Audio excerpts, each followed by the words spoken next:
తిరుమలలో వెంకటేశ్వర స్వామి వారికి కానీ, స్వామివారి భక్తులకు కానీ, ఆలయ ప్రతిష్టకి కానీ భంగం కలిగించే వాళ్ళది నేను ప్రత్యక్షంగా చూసింది.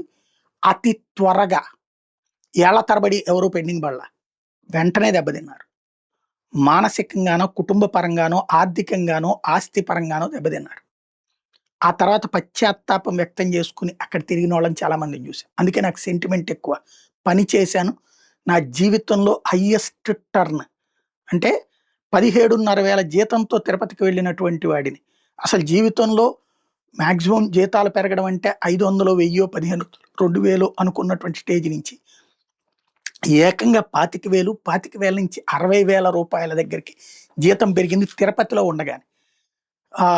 టెక్నికల్‌గా చెప్తే రవిప్రకాష్ గారు పెంచడం వలన, టీవీ9 పెంచడం వల్ల. బట్ నాలాంటోడికి సెంటిమెంటల్‌గా ఉండేటటువంటి ఫీలింగ్ ఆ పరిస్థితి. ఆ రోజున రాసిన ప్రతి వార్త, చేసిన ప్రతి వార్త, భక్తుడికి అన్యాయం జరిగే ప్రతి అంశాన్ని రైజ్ చేసాం. అట్లాగే భక్తులకి ఇవాల్టి రోజున టోకెన్‌లు లేని భోజనాలు కావచ్చు, అన్నదానం కావచ్చు, అట్లాగే క్యూ లైన్‌లకి సంబంధించినటువంటి దాంట్లో లోపాలని సెటరేట్ చేయడం కావచ్చు, మంచినీళ్ళు ఎక్కడికక్కడ పంపులు పెట్టి అందించేటటువంటి వసతి కావచ్చు, ప్రసాదాలు రామ్ బగీచా దగ్గర అట్లా విడివిడిగా పెట్టించడాలు కావచ్చు, అట్లాగే అక్కడ లడ్డూలు ఇవాళ ఎన్ని కావాలంటే అన్ని లభిస్తుండం కావచ్చు. ఇట్లాంటివన్నిటి వెనకాల ఎదురైన ఆటంకాలని, అవరోధాల్ని కి సంబంధించిన వార్తల్ని నేను ప్రొజెక్ట్ చేస్తూ, ఆ భగవంతుడు నాకు ఆ తిరుపతిలో దర్శనం చేసుకోవడం తెలుసు తప్పించి ఇవన్నీ నాకు తెలీదు. కానీ నేను వెళ్ళాక నా దృష్టికి ఆ అంశాలు వచ్చేలా చేశారు స్వామివారు. ఆ వచ్చిన వాటికి పరిష్కారం అయ్యేదాకా వెంట పడ్డాను. పరిష్కారం అయ్యింది. ఇవాల్టి రోజున అది మానసికంగా సంతృప్తి. కాబట్టి అంత సెంటిమెంట్.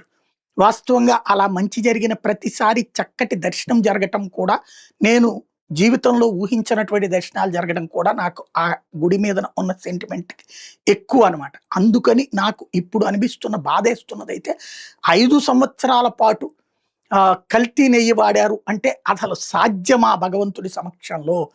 అసలు భక్తులకి తెలుస్తది, పబ్లిక్‌కి తెలుస్తది. కానీ 5 సంవత్సరాల పాటు నెయ్యి కానిది, వెన్న కానిది వాడారు అని చెప్పేటటువంటిది ఎంతవరకు వాస్తవం? అట్లాగే దాంట్లో రాజకీయ కోణం ఎంతవరకు వాస్తవం? తప్పు చేసిన వాడిని ఎవరినైనా శిక్షించాల్సిందే. అట్ ద సేమ్ టైం అది తప్పుడు వార్తలైతే మాత్రం, తప్పుడు ప్రచారాలకి వెంకన్నని వాడుకుంటే మాత్రం, ఎందుకంటే సిట్టు లోపల జరుగుతున్న విచారణది, లోపల అంశాలని ఇక్కడ బయట ప్రొజెక్ట్ చేస్తూ వక్రీకరిస్తున్నారు ధర్మారెడ్డి, లేదు అన్నటువంటి కోణంలో వీళ్ళు రాస్తున్నారంటే ఇద్దరూ రాజకీయంగా స్వామివారిని వాడుతున్నారు. జాగ్రత్తగా ఆలోచించాల్సిందల్లా వెంకటేశ్వర స్వామి వారి విషయంలో ప్రతి భక్తుడు కూడా ఆ స్వామి ఏదైతే శివుడు ఆజ్ఞ లేనిదే చీమైనా కుట్టదన్నట్టు వెంకటేశ్వర స్వామి ఆజ్ఞ లేనిదే అక్కడ ఏ విషయమైనా సరే జరగదు. తప్పు చెయ్యాలని ఎవడన్నా మనస్సంకల్పంతో చేస్తే దొరుకుతాడు, త్వరగా శిక్షించబడతాడు.